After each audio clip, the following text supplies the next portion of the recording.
অনাবিল আনন্দে ভাসছে ফরিদপুরের বোয়ালমারী উপজেলার সুফিয়া খানম ও ইমরান মিয়ার পরিবার। তাদের ঘর আলো করে আজ জন্ম নিল এক কন্যা সন্তান। দুই ছেলের পরে আল্লাহ একটা মেয়ে দিছে আমাকে। আমি আলহামদুলিল্লাহ অনেক খুশি।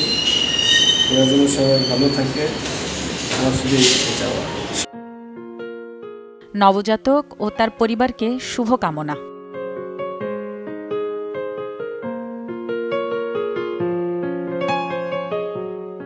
প্রথম থেকে আমার ভরসা টুইঙ্কেল বেবি ওয়াইপস। এর অ্যান্টিব্যাকটেরিয়াল ফর্মুলা শিশুকে রাখে জীবাণু থেকে সুরক্ষিত। 5.5 pH ব্যালেন্স শিট ত্বক রাখে কোমল ও মসৃণ, আর অ্যালকোহল মুক্ত হওয়ায় ত্বকে র্যাশ হয় না। টুইঙ্কেল বেবি ওয়াইপস, শুরুটা হোক যত্নে।